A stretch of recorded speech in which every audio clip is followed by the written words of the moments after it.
Good evening, everyone. I hope you've had a chance to order some drinks and some food, and you're ready for a great talk. My name is Jill Walshaw. Many of you know me. I'm the organizer of Café, Historique. Thank you so much for coming on this fairly cold, dark December evening. We're very glad to see you filling the room. This is fantastic. Thank you also for your flexibility and your willingness to help us move to our paid ticket system. With increasing prices, it's really been necessary to ask you for just a little bit more. So we really appreciate the generosity and the good feeling that we're getting from people that everyone understands that this is where we're at right now. So thank you very much for that. So this is our second talk of the season. We started a little bit late this year in November, not in October. Who was here for Colin Jones' talk on the smile in November? A number of you, right? Great. Okay, so that was exciting. After this, we'll be taking a break for a couple of months. Our next talk is in February. Someone named Jill Walshaw is talking about counterfeiting in 18th century France. So I hear that it's fairly interesting. I fear that should be good. This is what happens when you're the organizer and you can only twist 5 arms to give talks instead of 6. You say, okay, I can give a talk. But this is my research on counterfeiting and sovereignty, and the fact that it was a capital crime and punished by all kinds of horrible things like boiling alive. So to give you a little taste. And then we have 3 more talks in the spring. So February 1st, March 1st, April 5th, and May 3rd. That'll be the first Wednesday of every month from February through May. So you'll be getting an email about that. In the meanwhile, I hope you have very happy holidays. So it is my pleasure to introduce Dr. David Zimmerman, my colleague from the Department of History. David joined the department in 1988 when I was still trying to figure out which way up the French Revolution was. He's a specialist in military history, particularly in the Royal Canadian Navy, and has more recently worked on anti-submarine warfare, on science and technology and war. And then the research that he's going to talk to us about today, he's moved into working on the rescue of refugee academics from Hitler's Germany in the 1930s. So David has published 6 books, not to mention dozens and dozens of articles, conference publications, and published chapters. In 1996, I'll mention Top Secret Exchange, The Tizard Mission, and the Scientific War. 2001, a book that I really enjoyed, actually, Britain's Shield, about a radar and the defeat of the Luftwaffe. And then most recently, Maritime Command Pacific, the Royal Canadian Navy's West Coast Fleet in the early Cold War. So a true expert in military history, not only of the Canadian military, but also in Europe. This project he'll be talking about today, so it comes from a book which is coming out in March of 2023, coming up, Ensnared Between Hitler and Stalin, Refugee Scientists in the USSR. And he has a few upcoming projects. He said, maybe just a few. New project, but something he's been telling us about for a little while, floating around in the back of his mind, Death Rays and Defiance, Interwar Military Technology. The thing I really want to tell you about David, though, is what a wonderful colleague he is. Because he makes faces like that in department meetings. He is always there to be a mentor. He's always there with advice and with a friendly smile and with a chat in the hallway. And I teach a course, an elective course for students called The Backpacker's Guide to European History, in which I invite a number of my colleagues to come and give a talk on their specialty. And David does the D-Day beaches for me in that course. He talks about visiting sites of military significance, and particularly the D-Day beaches. And a couple of years ago, when we were doing this all online on Zoom, David recorded his D-Day beaches talk for my class. And he began it with a beret and a baguette and a piece of cheese and a bottle of wine and a very debonair French accent. And it was just spectacular. I forgot the smock. The smock? Yes, I had a Parisian smock. It must have overwhelmed me and I've forgotten the smock. Anyway, he is such a good sport and really a delightful colleague. So please help me give a warm round of applause for David Zimmerman.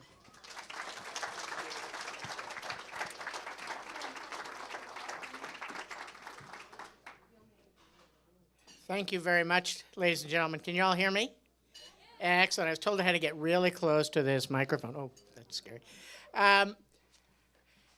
When I was talking to Jill just before the talk, she asked me, how did a military historian ever get into talking about a group of academics that were forced to flee Nazi Germany in the 1930s? And I told her, okay, I'll start off the talk by telling the story. In 2001, I was just finished my book on the development of the air defense system in Great Britain. And I confronted an anomaly which, according to the existing writing of history on British science in the 1930s, shouldn't have occurred.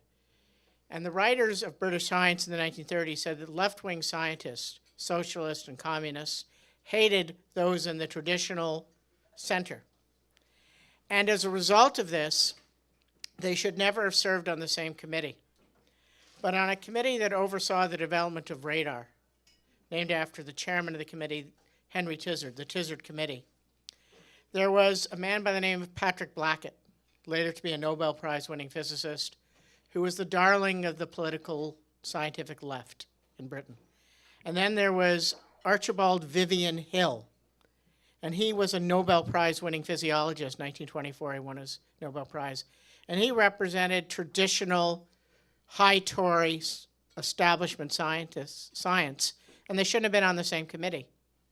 And I asked the question, why were these two men that shouldn't have been on the same committee together?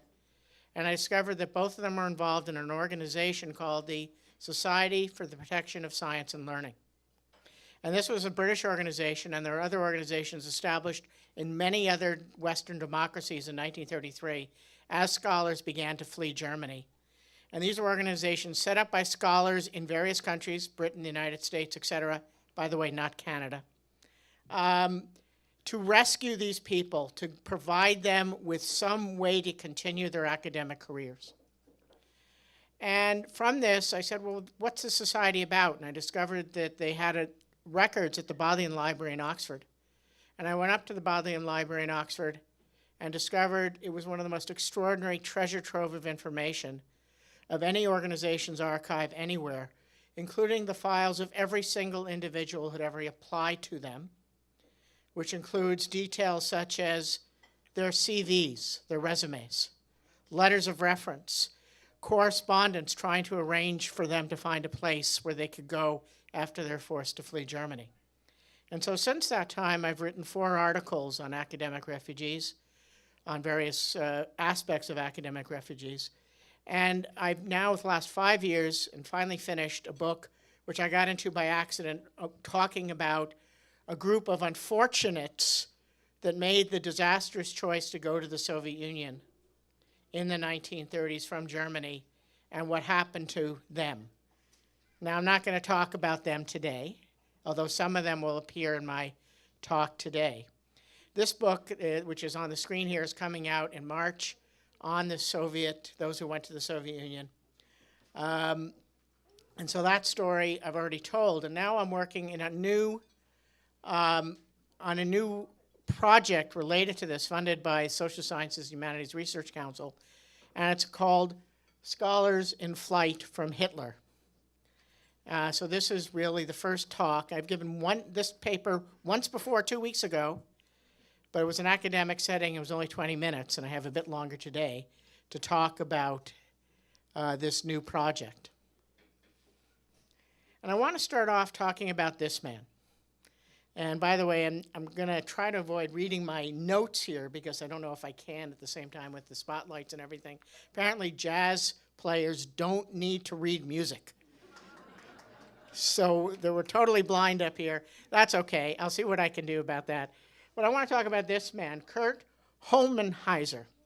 And I probably mispronounced him, but that's okay. And he was one of the great pioneers of helicopter technology. And he was at the University of Göttingen in 1933 as one of the very first aeronautical engineers in an engineering school anywhere in the world. And he was half Jewish. And in 1933, like almost all Jewish, half Jewish, or even if they didn't consider themselves Jewish, which most of them didn't, were dismissed and fired.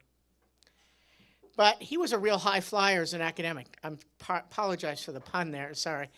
And in fact, he was on a completely vertical trajectory. I'll stop it. I'll stop it now. A completely vertical trajectory. And when he left Göttingen, he almost immediately applied to the British organization, which became the Society for Protection of Science and Learning, which I'm going to refer to as the SPSL from now on. And he won a coveted SPSL fellowship, which would have guaranteed him a work visa, temporary work visa, funding enough for himself and his family to go to Britain, a temporary academic position with a high probability would lead to a full-time employment. There were very few of these given out because funds were very short. And in the letter that he got, which gave him this fellowship, they asked him a question. If possible, if you can find employment outside the university, we are desperate, we have people that are destitute, could you please not take up your fellowship? And Heiser, to his great later dismay, did the honorable thing because as an aeronautical engineer, he immediately stepped in the private sector and got a job. And he gave up his fellowship. In 1935, he went to work for a company that was pioneering the development of helicopters, which didn't exist in 1935. And the man he employed him in this project was also had a Jewish wife. But Heiser and his employer avoided the horrors of the Holocaust because his employee was a good friend of Heinrich Himmler, who kept his friend safe, and Himmler's friend kept Heiser and his immediate family safe. In the 1950s, Heiser was asked to reply to a survey sent to academic refugees by the SPSL. What was your experience? How much did we help you? What is your life like now? And Heiser wrote as if he had triumphed over Hitler. He said, here I am in 1956. I'm the chief engineer for helicopters for McDonnell Aircraft in St. Louis. I've just been allowed to begin teaching again at a university, at Washington University in St. Louis. This is glorious. This is great. And I've just been awarded a major prize for my work in helicopters. This is what we call the triumphant narrative of the academic refugee. Everything seems perfect. But then if you read deeper into his answers, it becomes more nuanced. And what he begins to talk about is the horrors of living in Germany as a half-Jew in the 1930s and through the Second World War. And he talked about his parents, Richard and Alice Heiser. Richard was a noted musicologist, an academic, retired. In 1942, Richard and Alice committed suicide when they received their deportation notices to the concentration camps. And Heiser always wondered whether or not, if he had gotten out in 1933, many academics who did get out were able to sponsor their family to come and live with them outside of Germany, they might have survived. Even worse, even after the war, Heiser could not get his job back. The Nazi party member who was the chair of his department, and note Jason called me my chair, the Germany department chairs have much more power than you do, so there. Would not hire Heiser back because Heiser says, you can't be here, you're a Nazi, you should be out. And Heiser in 1947, finally in desperation, unable to get a job in Germany, fled to the United States. And he just started teaching at Washington University. He mused, I'm back teaching, but I haven't been in a classroom for 23 years. That's an impact on his academic career. And so, yes, he seemed triumphant, but there's more to it. There's more nuanced things about it.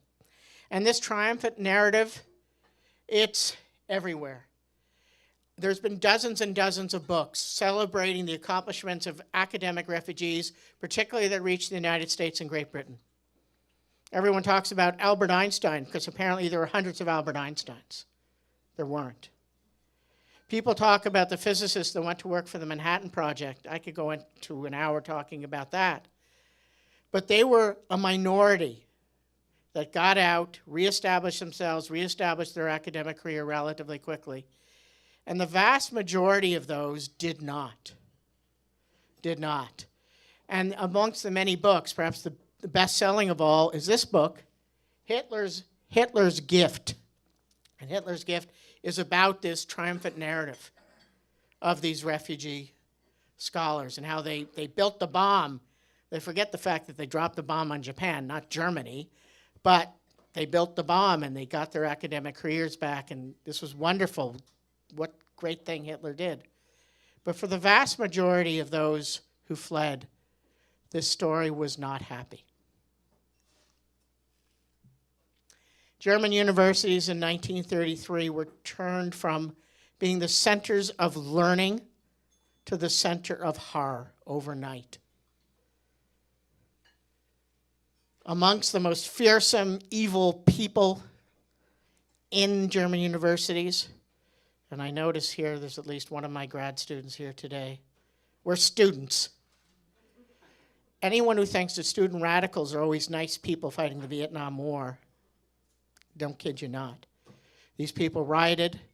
They forced German professors, even those who hadn't received their dismissal notices because they had served with honor in the First World War, they forced them to flee for their lives from German campuses. They had parties. This is student parties in 1933. It's called book burning. That's what students did. And as for the faculty that weren't Jewish, they sat by mostly and just prayed that they would survive. And many others, though, partook to get whatever advantage they could. And I'm going to read for you here, and I'm just going to switch over to the other mic for a second.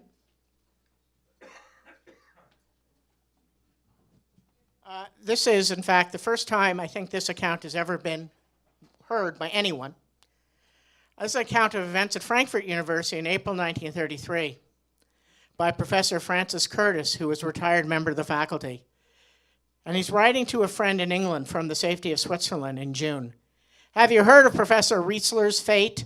The students in brown shirts took possession of the whole university one day, turned out everybody they disapproved of, and I was told they forced curator, which is really the vice president academic, Rietzler, to help hoist the Nazi swastika flag. He resigned or was forced to resign on the same day, I suppose on account of his politics or of his Jewish wife, or both. In the middle of the academic year, rector and deans of faculties have been forced to vacate their offices. 4 of the deans who submitted humbly in the German professorial way were re-elected, and a new rector had been nominally elected. In fact, he was simply appointed by the new powers. That's what it was like. In fact, one of the problems about examining academic refugees, a lot of studies have been done, although but there's no real full list of all the people that were dismissed. We don't know. We think the numbers are somewhere in the neighborhood in 1933 of about 1,700 scholars lost their jobs. But many are not recorded on the list because many of them died.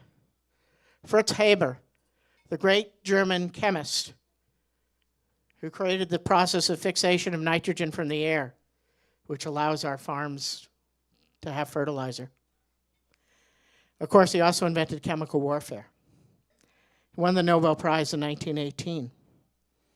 He was driven from his position as a senior scientist, and a few months later, he dropped dead of a heart attack. Couldn't take the strain, the pressure that he was put under. And this is another example, Leopold Langstein, who was a pioneer in pediatrics. He dropped dead a few months after he lost his job because he was of Jewish heritage. Heart attack, maybe, but his wife believed he had committed suicide. And many, many senior, particularly senior academics, when they lost their position, when they had no hope, simply took their own lives. And these people are not recorded on any list. I'm sorry, this is not a happy story. So scholars, though, fled. And they fled everywhere they could find some place to go. And what I'm going to show you is, and I know it's going to be hard, particularly for you folks in the back, to see. And I want my graduate student Andrew to take note about how hard it is to see graphs, because that's what he does. Is that scholars search the world looking for places to find a place of refuge. And they fled all over the world. They started here. This blue line is people that were in Germany in 1933. There were already some people had left before 1933. And if you watch this blue line go down, it's as they flee from Germany. But you notice something peculiar. When you get down to 1941, of course, the war is well underway. There's still a lot of them in Germany. Some of them never escape, never leave. People like Hermann Heiser, who I just talked about, who stayed in Germany throughout and somehow survived. So I want to talk, first of all, about the problems of academic refugees have. And I want to talk about this woman, Margaret Sulzer, who was a protozoologist, so she looked at microorganisms. And she was a rarity because she's a woman in the academic scientific world. She was an academic in the sense that she taught part-time at the University of Berlin, but she was actually a government scientist, but fully qualified, of course. She was an international recognized expert in identifying biological organisms that cause disease. And in 1933, because she was Jewish, she was dismissed from her position. She was by that point, in her mid-50s, and she was retired, as many of the older professors were allowed to do initially, with her pension. And Sulzer, because she had her pension, she was informed by the German government that if you leave Germany, we will take back your pension. So she hesitated to leave, and she stayed in Germany. And when she started only in 1936 to look outside Germany for a position, she wrote to the SPSL and said, I only want a part-time position. I want a position that's going to last less than 2 years because I can leave Germany and come back and still have my pension. The SPSL said to her, you know, we understand the situation in Germany may be better than you. You're not going to have your pension much longer anyway. You'd better get out. But she refused. She was offered a temporary position, a 2-year position in Australia to study a disease organism which was ravishing Australian sheep. Big deal in Australia. But the Australian government didn't have any money for it because it was the Great Depression. They applied to a fund set up by the Carnegie Corporation to fund scholars, refugee scholars in Commonwealth and imperial universities. But the Carnegie Corporation, when they heard that she only wanted a temporary position, said no. These are to reinforce the staffs of universities throughout the British Empire.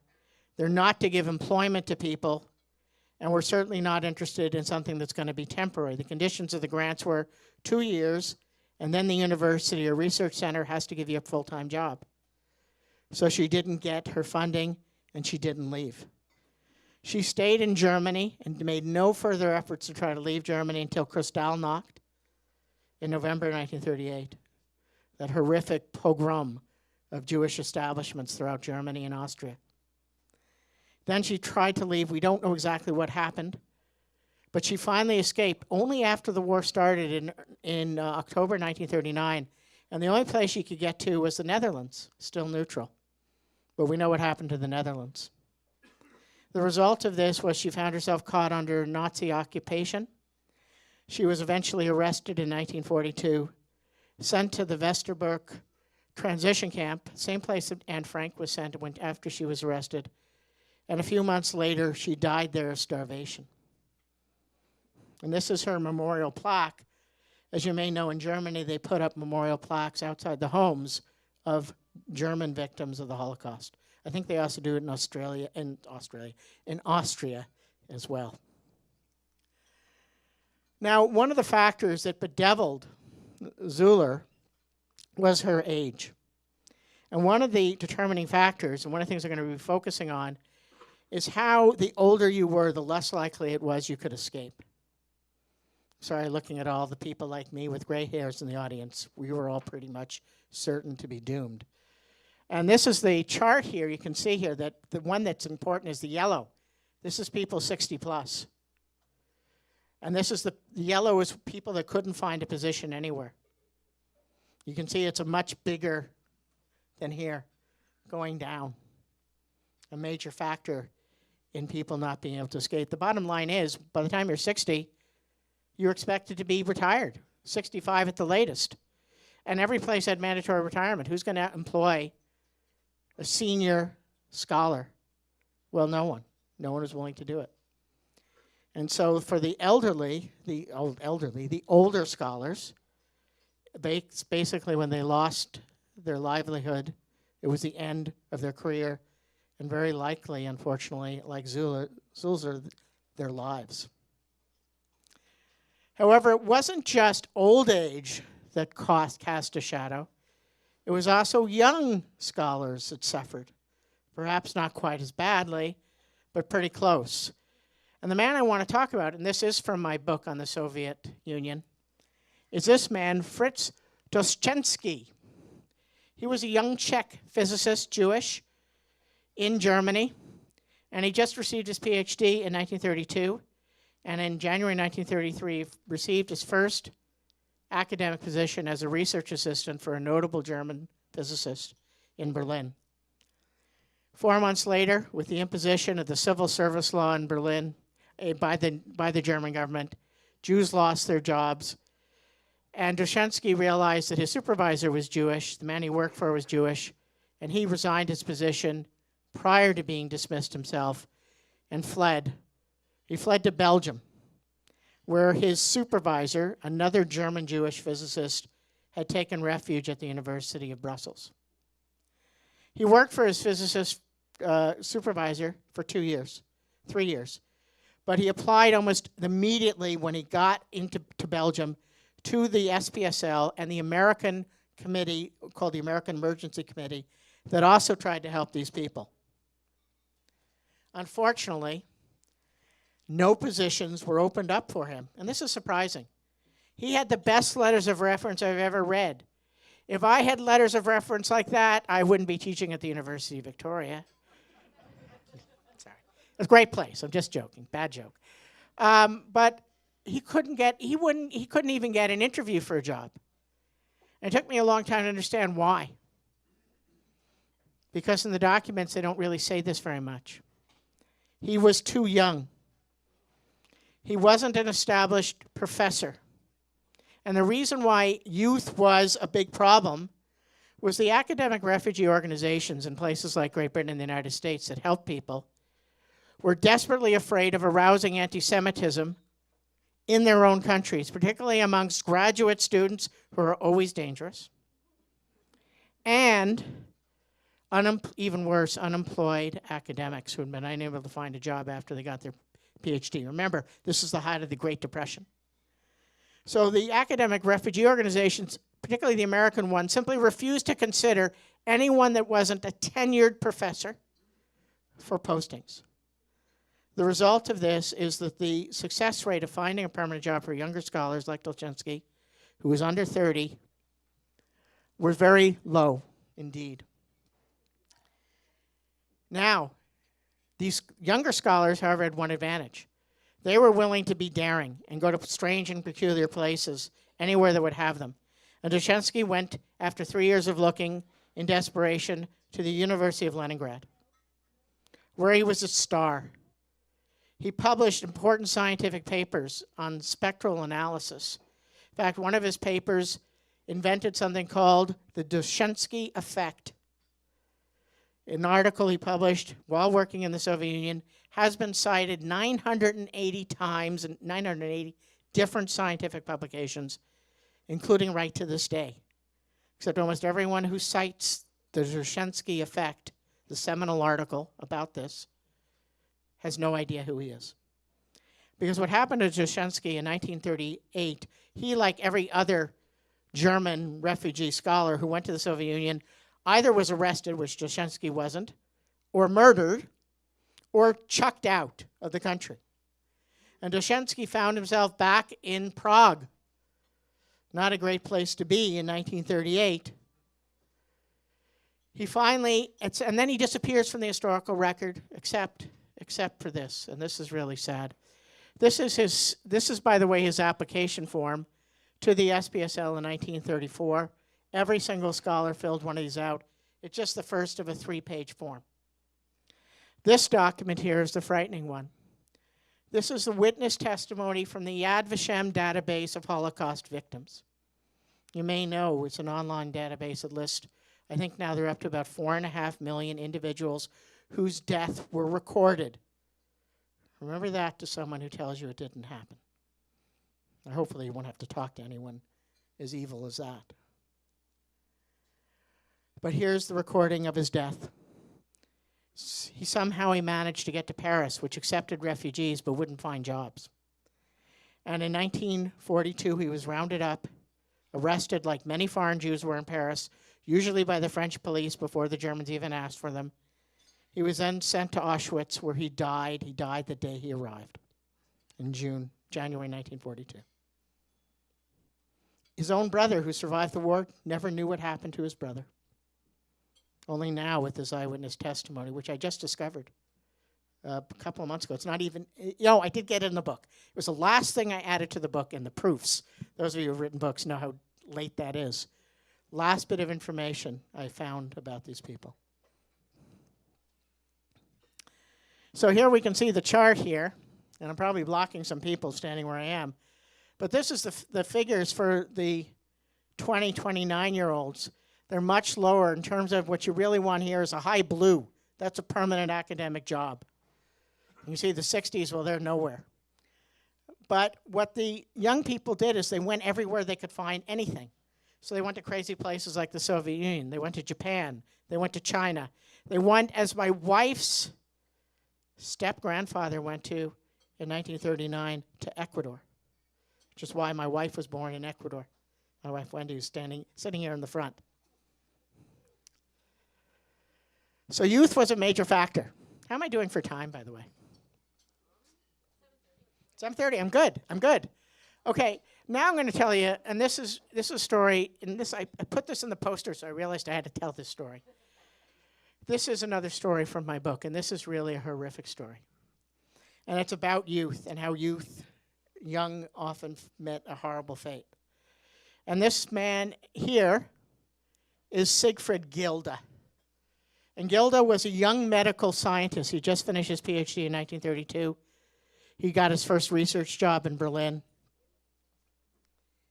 And he got married to his sweetheart now that he had a job. 1933, he's dismissed even before the official laws promulgated by the government in March 1933. He flees to Paris in desperation. He attaches himself to a friend, a German physicist, very well-known German physicist. And the German physicist says, look, no one wants medical doctors, and I'll tell you why that is in a second. Why don't you do a second PhD in physics? So he goes to the Sorbonne in Paris, and he does a second PhD in physics. He still can't even get an offer for an interview for a job. He's desperate. His funds run out. So in 1936, he does what Dostensky does, and he goes to, in this case, to Moscow, where he's offered a job at a research center there. And he's there for 2 years. And he and his wife are happy enough. They have a baby. Oops. This little girl, her. Here, this is his wife, Ruth. This is Marina, their baby. 1938, they're told to leave like everybody else. Oh, sorry, it's actually the end of 37. Leave the Soviet Union. They take the train. They get to the Lithuanian border. And Siegfried is removed from the train. He doesn't come back. Ruth and Marina are given their passports back by a customs official. They're told to go into Lithuania. Her husband will be on the next train. She never will see him again. He's sent back to Moscow. He's arrested. He's tortured. He's kept in captivity for 2 years, 1940. He's amongst the poor, unfortunate Germans that are exchanged with the Germans during the time of peace, or actually alliance, during the non-aggression pact between the Soviets and the Nazis and the Germans. And he's sent back, and because he's Jewish, the Germans immediately send him into the Warsaw Ghetto, where he eventually gets involved in a very famous research project done in secret by the Jewish doctors there, researching the effect of starvation on the human body. Eventually, like almost everyone else in the Warsaw Ghetto, Gilda, Siegfried, either dies in the ghetto or is sent to his death at a camp. We don't know exactly what. We do know when this study was eventually published after the war, his name was left off the study. Everyone forgot he was there. In my book, I make sure everyone knows what he did. As for Ruth and Marina, well, they go to Paris, where they stay. Hopefully safe, but they're not. And of course, unfortunately, at about the same time, probably Siegfried is murdered. They too were arrested and sent to their deaths. Either die in the train or die in Auschwitz. The entire family is exterminated. These are not triumphant stories. It really shows the horrors that occurs. Now, turn to a somewhat happier story, but still something which I would say is against the triumphant narrative. And this is this man here, which I guarantee none of you have ever heard of. Joseph Berberich. He was the greatest expert.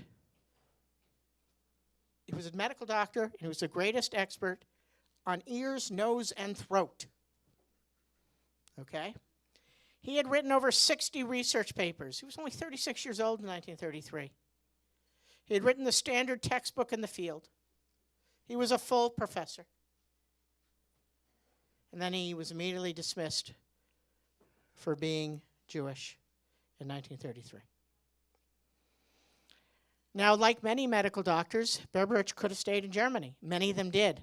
They made the mistake. And what the mistake was? They lost their government jobs, but they were allowed to continue to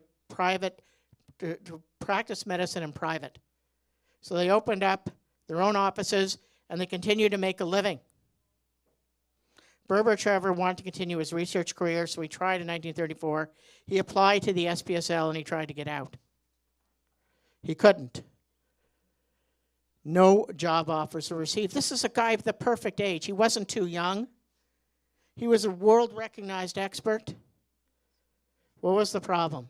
Well, this problem only comes out when finally, in desperation, Berberich says, whether I have a job or not, I'm leaving, after Kristallnacht in November 1938. And one of the other things that happens, the German government forbids Jewish doctors from treating Aryan patients, which means all of these doctors that had stayed behind are suddenly unemployed and are desperate to get out. And Berberich has a friend. His friend is a guy by the name of Smallbones. How many of you have ever heard the name Smallbones? Anybody? One person. Why do you know him? He worked for the same company that I did, George Smallbones. Could be. I don't know that, if it's the same person. But George Smallbones was the British Consular General in Frankfurt. Not the same guy, maybe related. And after Kristallnacht, he was determined to help as many Jews as he could. So he actually began to issue visas. He bent the rules, the rules to get people out. And what he issued was, he and a colleague issued 45,000 visas to people to get out on temporary travel visas, so they were traveling through Britain. The only condition was they had to have applied somewhere for a permanent visa. Whether they had it or not didn't matter. One of the great rescuers, almost completely unknown. You can't find stuff on the internet about him, so it's not like my discovery. Too bad, but what can I say? And Smallbones, however, knew Berberich personally. And he actually wrote a letter to the head of the immigration service in Britain. Get this guy a work permit. He's brilliant, and he's a great guy. He also writes to the SPSL. Now, the man who headed the British Immigration Service actually had done a lot of bending the rules to help academic refugees. But he had to say, I'm sorry, I can't do anything in this case. And he was asked why by the SPSL, and the SPSL actually knew the reason. He said, because if he was anything else but a medical doctor, I could help. But the British Medical Association has banned all foreign doctors from coming to Great Britain. They will not allow them to sit exams. They will not allow them to practice medicine. So they can't come. Now, Burbage comes in this temporary visa, and he takes an unpaid research position at a hospital. He does really well. Eventually, the SPSL agreed to give him a grant, even though he's no prospect of a job. And he actually writes his last academic article in The Lancet, the Great British Medical Journal, in 1939. But he can't practice medicine. And this is a barrier that confronts all medical doctors, dentists, lawyers, etc., all professionals, with very limited exceptions. And the result of this is finally Burbage did apply for a U.S. visa. And his number came up. I'll just leave it. His number came up. And he got his U.S. visa. And 1940. And it was a good thing he did. Because if he stayed around in Britain for 3 more months, he would have been interned, as all German refugees were in the spring of 1940. And he goes to the United States. 1 year later, he's practicing medicine. He's passed his licensing exam. He speaks English fluently. And he becomes a prominent ears, nose, and throat specialist in New York. But here's the tragedy, as one of his friends relates after his death. He was totally devoted to his patients. He loved to be called her professor to remind him of his academic past. But he never was able to return to academic research. And his friend in his his obituary essay says, one can only wonder what incredible discoveries this man would have made if he hadn't lost that ability to practice his trade as a researcher. This chart here, I'm not going to spend a lot of time on charts, but this just shows the chances of you getting a job really depended on where you were. Even more people in the humanities, temporary or permanent jobs, than people in medicine. Don't tell that to doctors today. They'd be upset. But the fact of the matter is the medical organizations throughout the world, except maybe the United States and some other small countries, wouldn't let foreign doctors in. How am I doing for time? I got 10 more minutes or so? I would say 10 to 15. Okay, I'm good then. So now I'm going to talk about another medical doctor. And this is a man who's also from my Soviet book. And this is Kurt Zinnamon here in this wonderful heavy winter coat, and his wife Ina here. They're interesting couple. He is a German medical researcher just starting his career in 1933, when of course he is dismissed for being Jewish. He stays in Germany for at least a period of time. Why? He's fallen in love with his research assistant, Ina. Ina is Lutheran. Her brother and father are members of the Nazi Party and personal friends of Hermann Göring. They meet in secret out in the woods, continuing their romance to 1935. They know if they're caught by this time, cavorting between Aryan and non-Aryan is a serious criminal offense. They know they have to escape. Somehow Kurt Zinnamon manages to get a visa to go to the Soviet Union, where he goes to Kharkov. And he's given a position as a medical researcher, and Nina works with him. They work together in their lab. They research typhus. There's a typhus epidemic in Kharkov when they arrive, and all of their diseases. They exchange information with a British professor named MacLeod at the University of Leeds. And then in the summer of 1937, the Zinnamans are arrested by the Soviet secret police, the NKVD. And they're held for 9 months. They're tortured. They don't know why they're being tortured. They don't have anyone they can give up because they don't know anybody. And finally, after 9 months of imprisonment under the most horrific conditions where they never see each other, they're both released and sent back to Germany. They get to Poland. This is before the war, so they're still in Poland. And Kurt decides he ain't going to Berlin for a good reason. So they somehow managed, he has a friend that gets one of the 50 medical licenses giving to German medical doctors by the Scottish Medical Association. Scots are a little bit nicer, a lot nicer than the British or the English. The British is really the English. Scottish let 50 doctors in. One of his boyhood friends, a doctor, gets one of these visas. He sponsors his coming to the UK. And there he contacts Professor MacLeod, the man from the University of Leeds he contacts, and he gets a job. He's the only one of the academics that flee the USSR that gets a job in Great Britain in 1938. And he's at the University of Leeds. He's just restarting his academic career. 1940, spring of 1940, he's interned. His wife is interned. His parents are interned on the Isle of Man, with all German refugees who are just thrown together, Nazis and Jews alike. And he stayed there for almost a year before he was finally released. He does go back to Leeds after that. Eventually, he does establish quite a credible career. But his professor, Professor MacLeod, actually in 1950s writes a letter. It's a really sad letter. He says basically this: I realize that Kurt Zinnamon should be far ahead in this. He should be a full professor by now. But due to his circumstances, he has lost the equivalent of 18 years of productive research work. And this is why he's still a junior lecturer at Leeds. And Kurt would never recover from this. Eventually, the university, when he retired, gave him an honorary full professorship. But his loss was that those decades that he lost in his medical research career, which he could never recover. Rather unusual. The last thing I'm going to talk about is gender.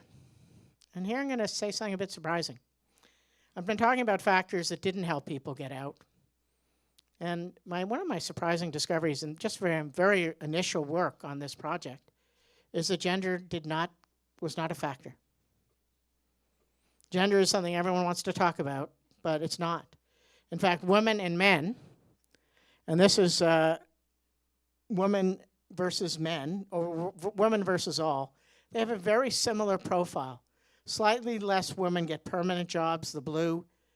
Slightly more, though, get temporary jobs, the orange. And then there's in terms of unplaced, don't get positions, a little bit about 55% of both the men and the women. Now, there are very few women scholars. This is a sexist age. Of the 1,795 I have in a database of scholars, there's 89 women, less than 5%. So they don't really factor in. And what's interesting is that I know of the women that I know about, at least quite a number of them actually saw their careers benefit from what happened in very peculiar ways. And the last person I think I'm going to talk about is this woman, and I'm not going to be able to pronounce her name, Helene Wieruski. And she was a German. This name sounds a bit Polish, but her German. Her father was a German judge, of course, Jewish. And she got a PhD in history in 1918. And she worked as a researcher in various German research projects on the Middle Ages. But in 1926, the University of Bonn, where she was, refused to give her what they call habilitation. And habilitation is the second crazy German PhD, which you have to become a professor. And here's the problem. They won't give habilitations to people that they don't want to hire, because when you get a habilitation, the university that's given it to you has to keep you unemployed until you can find another position. And she's rejected from that. They tell her, you're a woman, you cannot become a history professor. So she does the only thing open to her. She becomes a librarian. And she's a university librarian until 1933, when she is dismissed with everyone else because of her faith. She flees to Spain, where she gets some very low-paying research positions working on Spanish medieval history. She's forced to flee Spain when the Civil War begins to come to an end. First, she flees Barcelona to Madrid, and then finally she flees Madrid and she goes to Florence in Italy, where again she finds a couple of research positions working on Italian medieval history. The end of 1938, the Italian government, under that wonderful man Mussolini, announces that all foreign Jews will be expelled on December 31st, 1938. She's in a real pickle. Where is she going to go now? She writes in desperation to the SPSL. They say to her, you can't come here because we don't have any positions for you, but we'll get you a temporary visa. Can you find anywhere to go to? She writes to everyone she knows. Finally, someone who has managed to get to the United States finds a professor at the Johns Hopkins University. I want to make sure I said that correctly. And say, look, this woman obviously is desperate. I have scraped enough money together from the departmental budget. Jason, could you do this? To give her 3 courses to teach, and that'll be just enough to get her a visa to go to the United States. And she goes to the United States in 1939.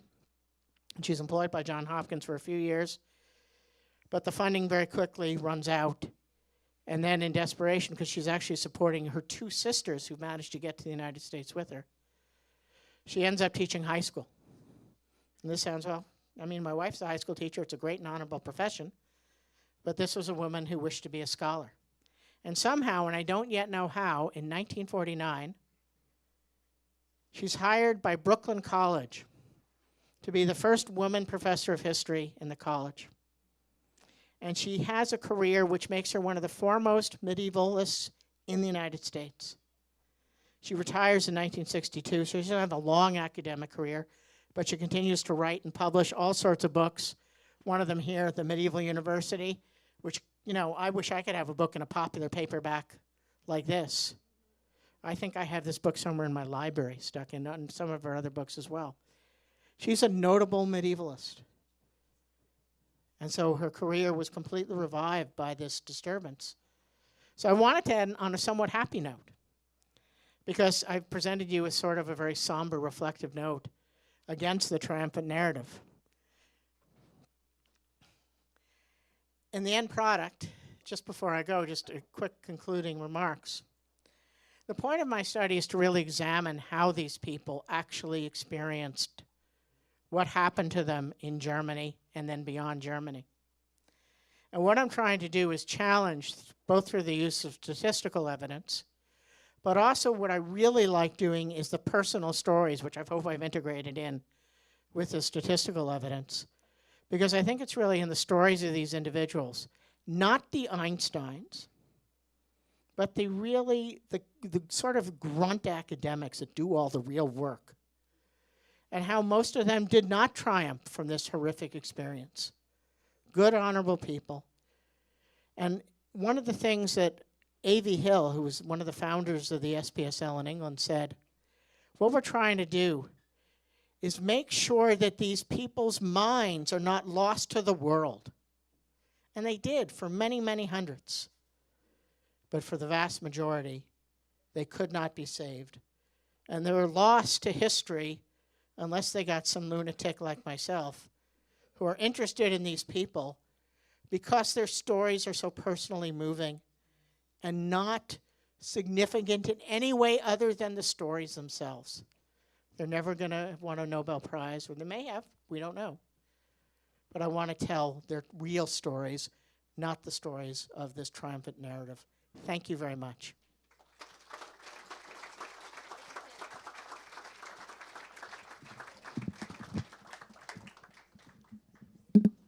I'm going to take the, is it still on? Yeah, I'm going to take the spotlight for you.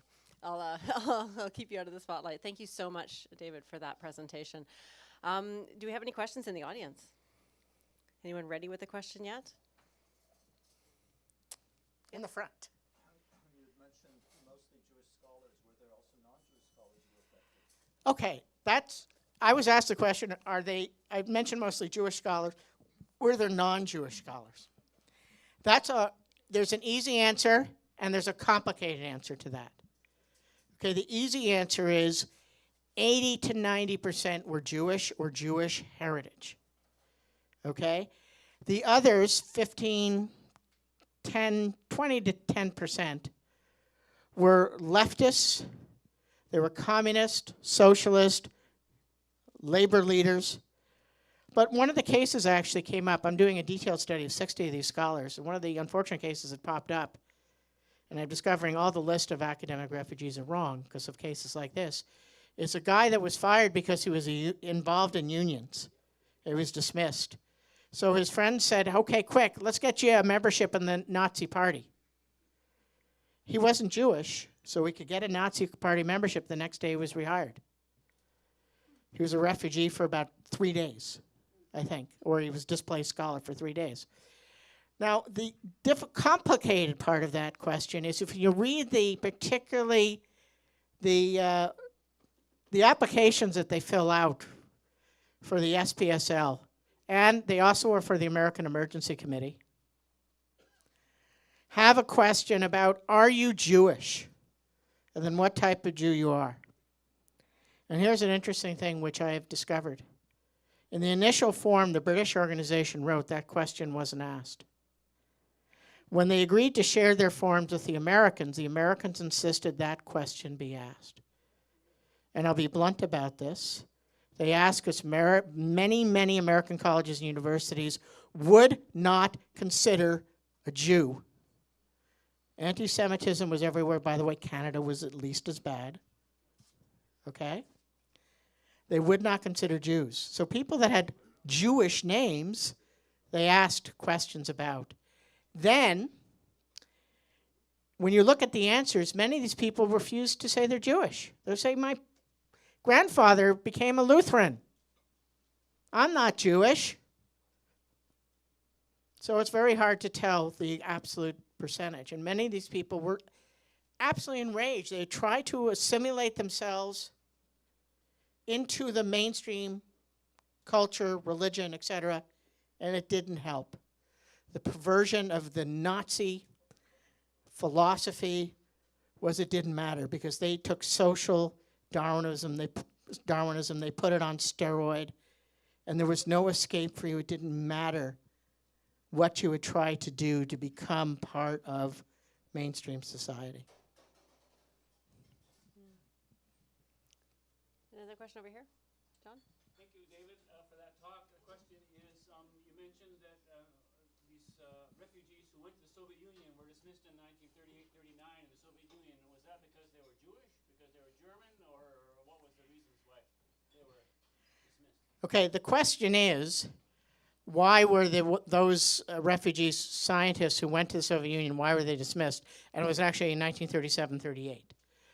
And the answer to this is, it's a little complex, but let me put it to you this way. Stalin was a lunatic, okay? And in his lunacy, his friends were his enemies, and his enemies were his friends. So, and that's not really the case. I don't think he had any friends, really. But let me give you an example of what happened. I'm going to tell you a fact. This is not from my research. It's from other scholars' research. If you were a German communist in 1933, you had two choices. Hide in Germany and pretend you were never a communist, or go to the Soviet Union. Those many thousands who went to the Soviet Union, good communists, remember the Comintern, went there to work for the party, to spread the revolution. More of them died, percentage-wise, who went to Moscow than those who stayed in Berlin. You're better off under the Nazis as a communist than you were under Joseph Stalin. Stalin, the refugee scholars that were arrested, and all of those that were executed, usually summarily without any cause, fit these two categories. They were communists, and or they became Soviet citizens because they were idiots. All the rest who weren't communist, weren't Soviet citizens, were allowed to flee. With one exception. The Zinnamans were arrested, but they were eventually released. But they were not communists, but they were rounded up anyway. So the reality is, the more, and this actually fits in with Hitler, the more you tried to assimilate into Soviet society, the more likely you were to die. Of course, the great joy of some of the people that got into the Soviet prison system were there for years. Eventually, they would meet some of their original NKVD torturers who themselves had been arrested and were on their way to the gulags. None of the Germans went to the gulag. They were kept in the much nicer atmosphere. Nicer is a relative term of the Soviet prison system in the center of Russia. But the vast majority, I think of my 36, that goes to the Soviet Union, 1 dies natural causes in Moscow. There's 4 that are executed, 4 more turned over to the Germans. Sorry, 3 more turned over to the Germans, and the rest managed to escape. Any other questions? Or have I left you so depressed? We have a question over here on the left. I didn't hear anything in your talk about sexual orientation. Were there victims of repression because of sexual orientation? And would there be a kind of a separate kind of story about that? Well, you know, I haven't encountered in any of the files I've looked any mention of such a thing. And of course, in that society, mentioning that sort of thing, bringing that up, would have been real trouble, okay? That would have been, there were a couple of things to prevent you being given a visa, and one of them, unfortunately, was being a homosexual or any other sexual persuasion that didn't fit into mainstream beliefs.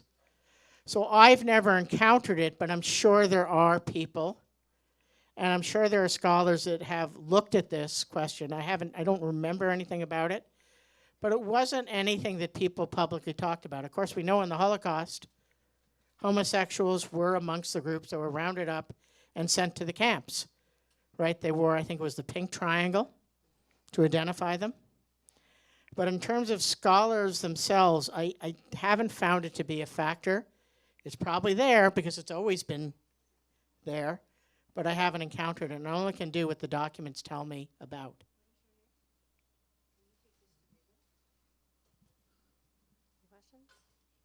David, I have a question. I hear you when you talk about sort of the lost careers of these people, the kinds of discoveries they might have made if they'd been able to continue their scholarly work. But at the same time, these are people with some connections and some outside sort of perspective on the necessity of them to leave. Do you think that there's anything to be said about maybe the hubris of wanting to find an academic position elsewhere that kept them, for example, from leaving when they might have just left and done something else? I'm thinking of the woman at the end who became a librarian, but they could have done anything, really. Well, she was a librarian. She became a professor of history. Right. So she was one of the ones that actually ultimately benefited from this horrific process. You know, there's no question that being alive and not being dead is better. And this is one of the facts that many of these academics had to face. I could have talked about another group of people I've recently discovered existed, which I have called the professionally placed. And these are professionals like Berberich. Berberich is one of them. Yeah. In fact, I had that in my script. That's the medical doctor that never returned to his research career. Or people that had to abandon their research careers but can continue on in their profession. And there are a number of those people, doctors particularly, but also engineers was another large group. Lawyers were lost because German law was different than any other law, and pretty much they were doomed. Although I do know of one particular case, a guy went to Turkey and then rewrote Turkish law, which is now being unraveled by the present president of Turkey, all the modern laws that they introduced in the 1930s in the Turkish Republic. So yes, there is, and certainly a lot of these people are trying desperately to find academic positions. But you have to understand something. Without an academic position to go to, you can't get a visa. And if you can't get a visa, you can't leave. And this is the problem that's faced by everybody. Now, to be very blunt here, German and Austrian Jews survived at a much higher rate than all other Jewish populations because they had the opportunity to try to escape. If you're a Polish Jew, you're almost certain to die. Now in France, I mean, every country had a different story, right? In France, if you're a foreign Jew, you're probably going to die. If you're a French Jew, you're probably going to survive. And it all depended on the degree of collaboration. Like nice countries like Holland were terrible collaborators, and many, many Jews, most of their Jews were killed. And then, of course, we have the story of Denmark, but Denmark is a little dot on the map, and they're across the water from Sweden. So, yes, it's humorous in that sense, but this desperate quest to survive combined with the desire to continue your academic career, that was a very tough thing. And that's been the problem of the extant literature, is that so many people write about these success stories, they forget about the many, many failures or relative failures. Because, say, in the Holocaust, real failure is that you died. And that's really the horror of it. I mean, somebody like Berber, she's in New York. He's probably a wealthy medical specialist. He does pretty well for himself. That's not such a bad alternative. But he would have liked to have had his life that was taken away from him. Thank you.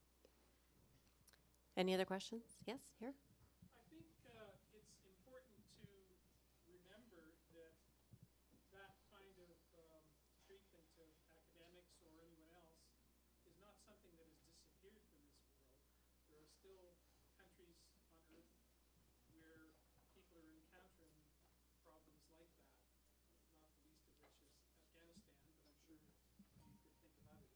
Could you comment on that? Well, I can actually. The organization that was founded in Britain, which I gave its second name, the Society of Protection of Science and Learning, still exists. And they still do this work. And every year they have another list of countries. Of course, now it's the Ukraine, Russia, Turkey, Syria, Iran, China. Where else can we go?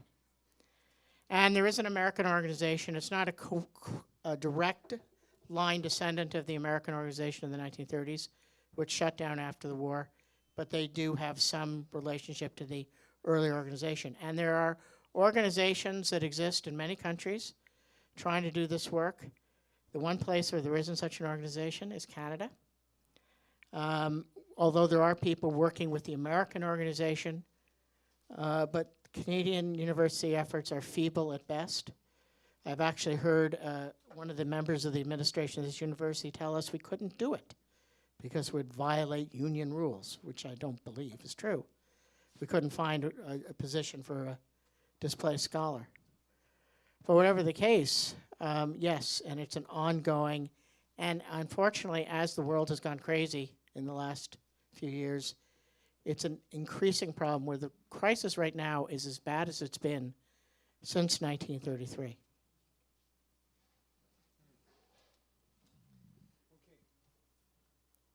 I think on that somber note, we should end.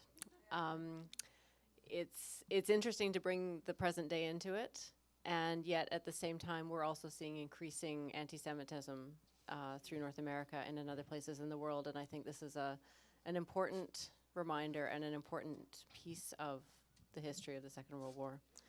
And what a treasure trove to have found the SPSL. This is the kind of thing that historians dream of, you know, sort of stumbling across a source like this that gives us a perceptive. Thank you. Thanks very much, David. A perspective on a history that we thought we knew well, but that complicates that story and deepens it in such a way. So thank you very much, David. Please join me in thanking David.